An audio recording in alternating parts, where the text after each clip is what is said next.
I only found out later when I read their obituaries.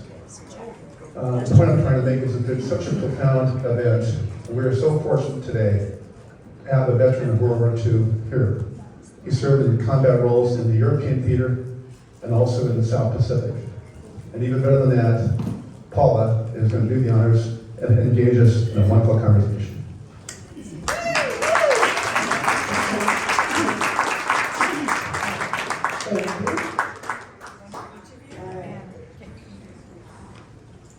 Okay, I'm so excited about this today. Sorry about my voice. Both of my parents have a little bit of a hearing issue, so I've been yelling for the last couple of days. I feel like I'm one of those elder abuse people. Anyway,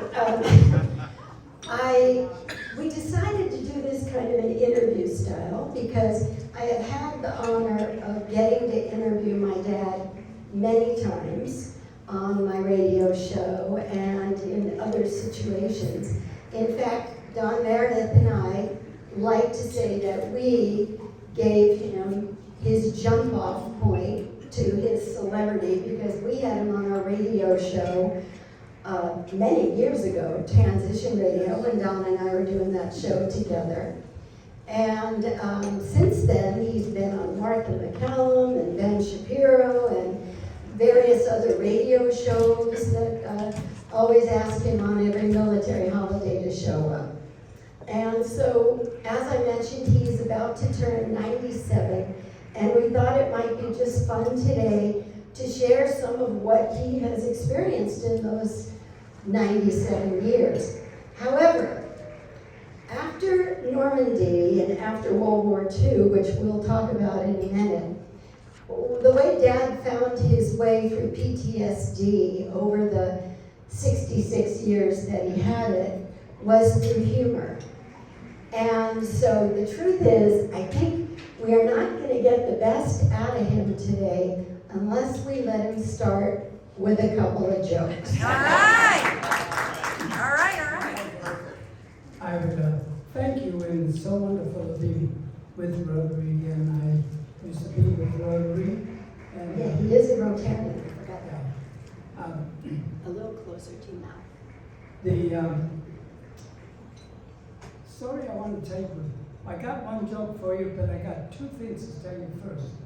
How many of you know about Barbie dolls? Raise your hand. I'm afraid. You get in your store now because they have a two new Barbie dolls. The first one is called the welfare doll.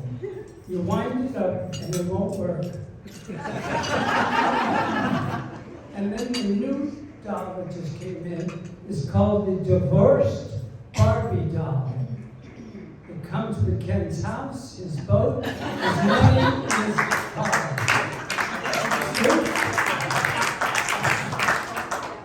So anyway, the good story I'm going to tell you is a guy calls the hospital and he says, I'm suing the hospital and I'm suing Dr. Brown. So they get Dr. Brown on and he says, what are you suing us for? He said, I sent my wife over for surgery, and the first thing you do, you did surgery on her, she comes home after the surgery, she won't kiss me or have anything to do with me. And the doctor says, what are you suing us for? All we did was correct her eyesight.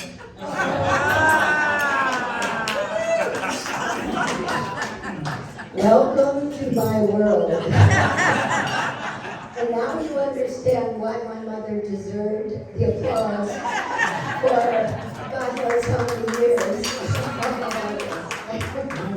My wife can do my act in Vegas now. Okay, so a little quick background, especially for the table in the back corner there.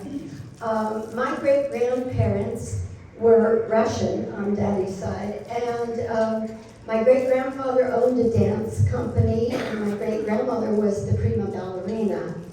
And when the Bolshevik Revolution happened, the story goes that great-grandfather put a suitcase of jewels and a suitcase of money on the train, and they all went to Shanghai. And in Shanghai, the hotel they lived in was managed by the man who became my grandfather, Dad's dad. So there's a lot of kind of fun in the old family story, but because we only have so much time, we're going to let Dad start with telling a little bit about like where you were born and a little bit about childhood. My childhood? Mm-hmm. Well, we had 9 children in the family. There were 6 boys, 3 girls, and Mom and Dad. And we lived in an apartment with 1 bathroom. Think about that. You know? And I knew God lived in our bathroom because my father would pound on the door yelling, "God, are you still in there?" Anyway, we were a close family. We loved each other, and we stuck up for each other. But they were financially challenged. All the money and the jewels were long gone by this point. And this is a part of the story that Dad wants to tell. Yeah. We were poor, and there had to be, since it's coming into Christmas, one of my favorite Christmas that I remember so strongly, and here I am, going to be 97. I was about maybe 10 or 11 years of age, and my father went out on Christmas Eve to get a free Christmas tree because that's when they gave them away because they couldn't sell them anymore. And we had no food, no turkeys or anything like that. We ate bulgur wheat. There's 9 children there. I mean, this is a tough time. No presents and all. And we wound up, we're decorating this tree my father brought in, and we wound up with some knock on the door, and all of a sudden there was a chauffeur and a woman standing there with presents and a basket of food and a big turkey in there. Now, we haven't seen turkey or anything like that at all for a long, long time. As a matter of fact, when we used to pass a meat market, we thought some accident happened. You know? Anyway, my father asked, "What is this all about?" And then she said, "This is presents for you." They gave some money to my mom and all. So she tells us that she saw one of my brothers, who was about 2 blocks away from our house, was looking in the window. And she said, "I'll bet you're going to get a lot of presents." And he said, "No, we're poor." So she got the address of where we lived and an average age of the kids. And those wonderful people came and brought us turkey, food, money, presents for each of the kids. And it was just like an angel from heaven came down. I was so touched by that, and I never forgot about it. And I was on Paula's and Don Meredith's show. That's how it was started. And I told the story.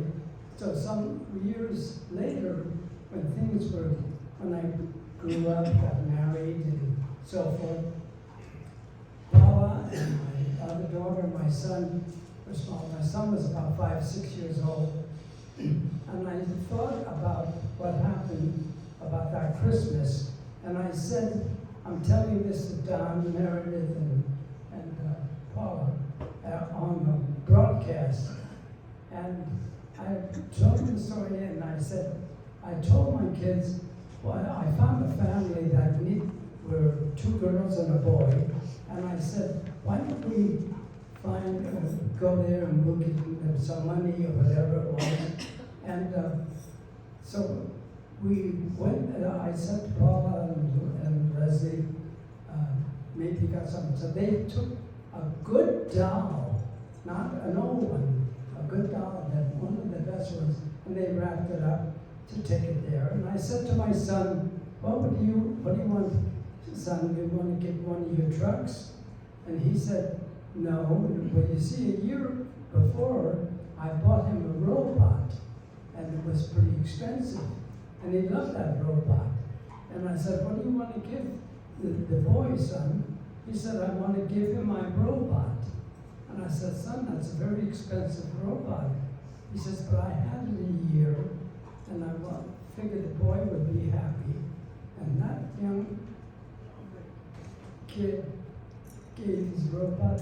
But when we went there with the dolls and the robot and what we gave them, to see the faces on those people, how we made them happy. And I tell the story because I say each of us should do something like that. Well, Don Meredith, I just love that guy. He was so touched by that he started doing the same thing. He'd find people for Christmas and he would give them buy stuff for them, and then he would call it the Jack Gutman Christmas. I was touched, you know. So Don, thank you so much. And by the way, Don is looking for a family in this year's Jack Gutman Christmas. So if any of you know a needy family, reach out to Don. All right, Dad, I think we better talk a little bit about the war since that's part of your celebrity. So today's Pearl Harbor Day, and when Pearl Harbor actually happened, Dad was too young to join. He was only about 15. But he was obsessed, as were many of his friends, with fighting for their country. And so at 17 and a half, he talked his father into helping him enlist.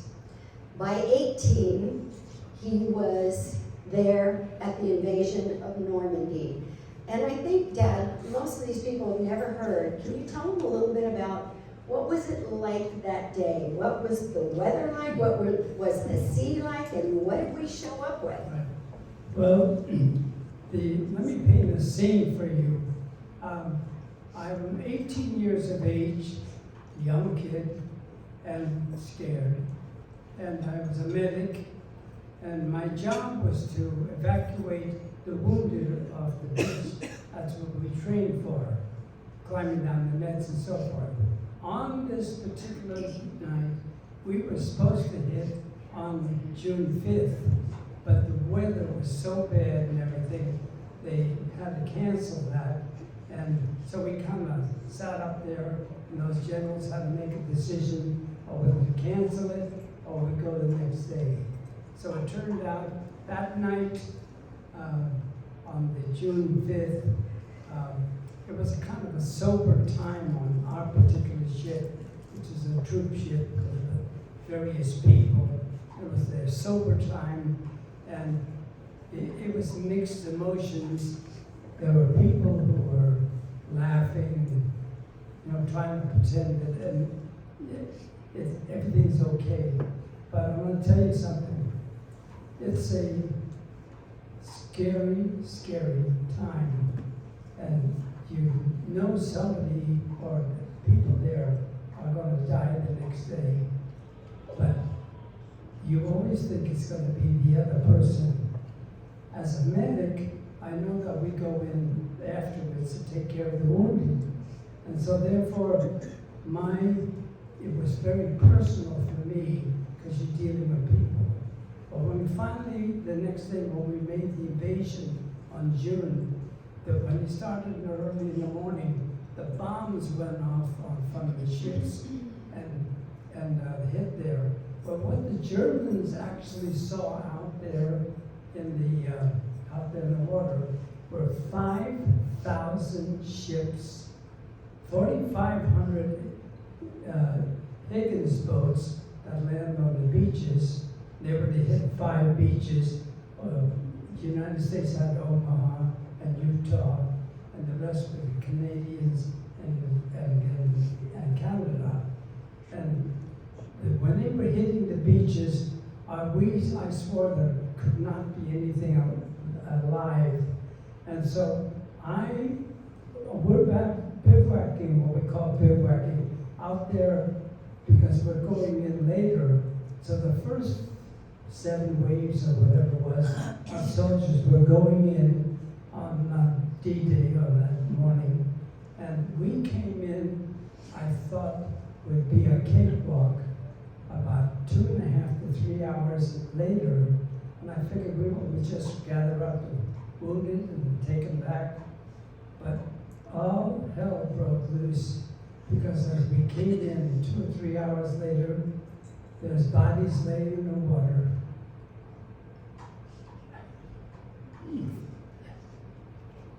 And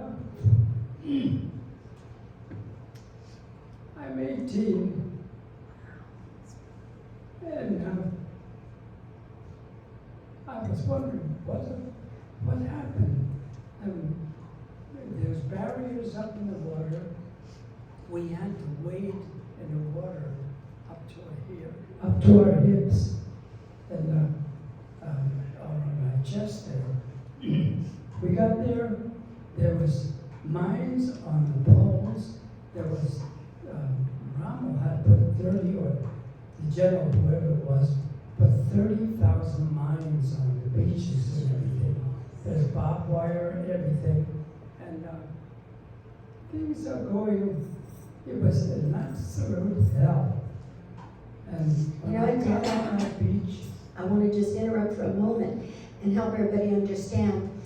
There was air cover that was supposed to take out these very big German guns that were just firing like machine guns, just slaughtering guys on the beach.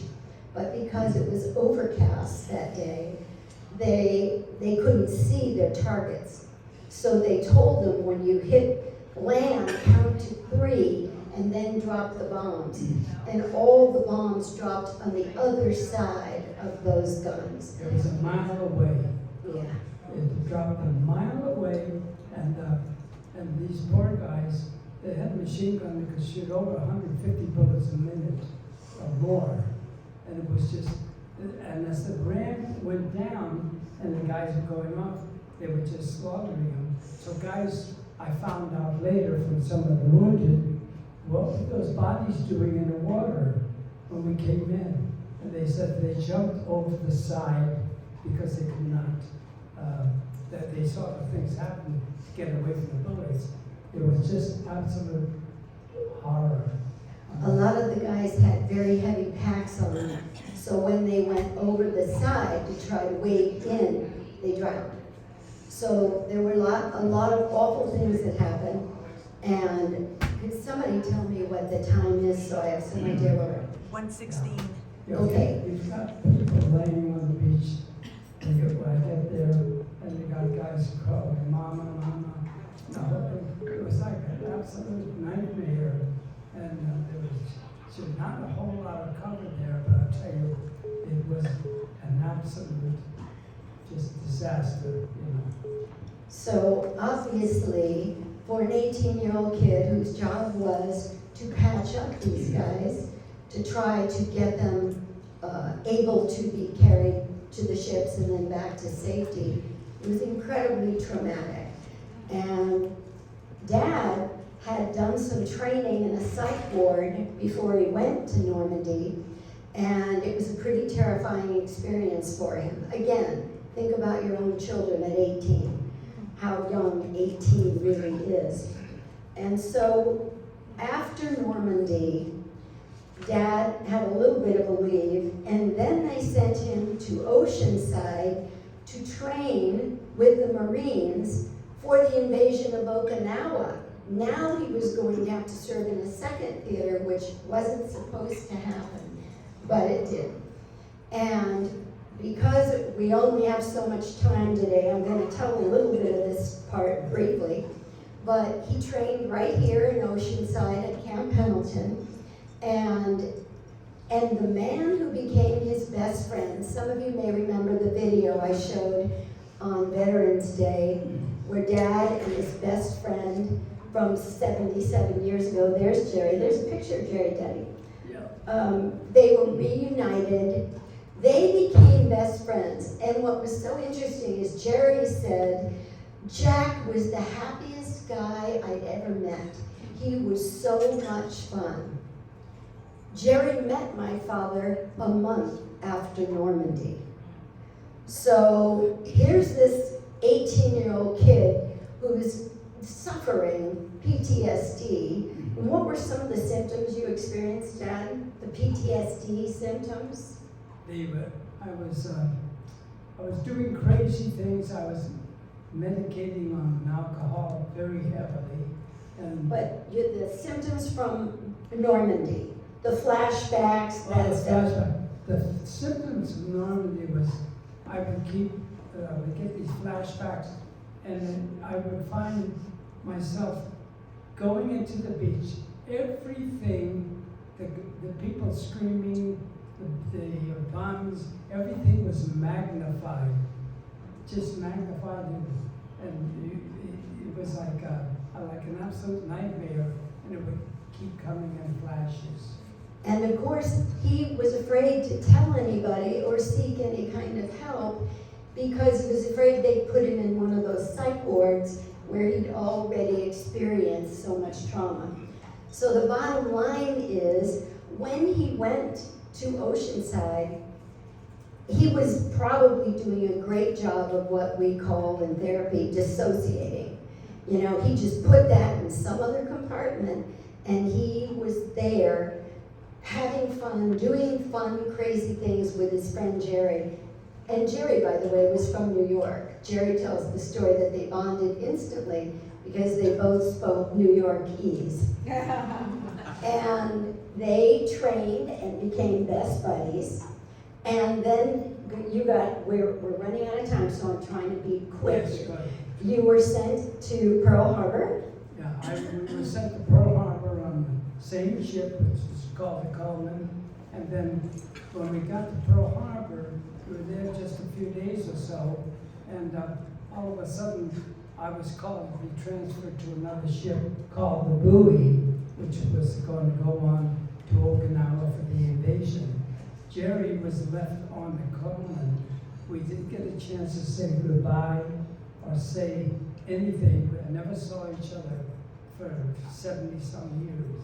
Yeah, and then during COVID, it happened that Jerry's son, they were having a meal after visiting the mother who was in the hospital, and Jerry starts singing this song Daddy taught him from England.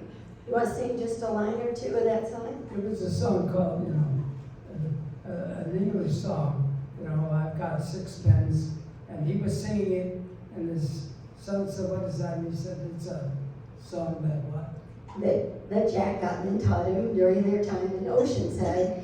And so Jerry says, or Peter, the son, says, "You never told me about this." Father proceeds to tell Peter the story, and Peter, being a person of this generation, picks up his phone, and the next thing you know, he is calling and calls my dad's house, found him online, and says, "Do you know a man named Jerry Ackerman?" And what did you say? I said, "Yes, I know Jerry Ackerman." He says, I said he was my best friend in Okinawa. In Oceanside. And his picture is on my wall. And I have the picture of him on my wall with the beach battalion group that we were training with the Marines. And I was depressed because of COVID and everything else. And then he said, "Well, Jerry is my father. He's been looking for you for 75 years. And tears came down my eyes because all of a sudden I realized he was a man that cared enough to find me, and his caring changed my life. It gave a little extra closure to my PTSD, which I had been just training for, getting cured for 3 years prior to that." If I can just jump in there for a minute, Dad. For 66 years, I know we're running out of time, Dad was drinking too much and doing a lot of things to medicate his PTSD. And then Mom and Dad, who always have supported me and everything, came to one of my grief groups. They ended up joining the group, and Dad realized that he had been suffering grief over the loss of everything he'd been through. He ended up going into therapy, and his therapist was with the VA. He had fabulous treatment, and is able now to look back on all of that and have grown from it and be grateful for it. And Dad, now we're in the last 2 minutes. What is it, now on the edge of your 97th birthday, Yeah. what do you want to share with people that you think is important for them I'd to also know? like to mention this guy was Dylan Bender, Yeah. my therapist. He was so patient with me. And I'd like to just say this to all of you people. I say this everywhere I speak to veterans and people who are not veterans that are going through PTSD and whatever the problem is, that you, whatever you do, whatever job you do, feel important about it and do a good job, because we won the war because we belong to the greatest military organization in the world. Now, when I hit the beach of Normandy, I did not feel important. I did not feel, I was called Corpsman First Class, which is down in like private. I had a job to do, but when I came across that first soldier laying there with blood gushing out of him, and he's yelling to me, "Help me, help me." I tell you, I became the most important man in that soldier's life at that time. And I want to tell you, I say only, the reason I tell you this story is because you have family and friends who are out there who have lost loved ones through COVID, a job, a marriage, or whatever it is. And they're out there crying to you, "Help me, help me." Do whatever you can to help them. It doesn't have to be financial. It has to be just listen to them, and you will never, ever regret it. Thank you so much.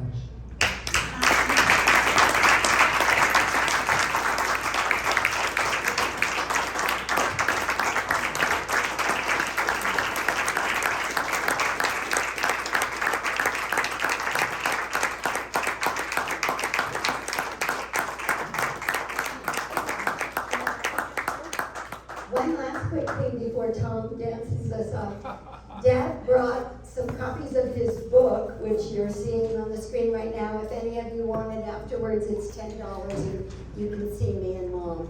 By the way, my book has been on Amazon for 8 years already. It's helped a lot of people. I kept it down to Thank you. Okay. Isn't that great? Wonderful. We have a gift for you and Paula. One is a freedom flower for your garden. Hang on that. Okay.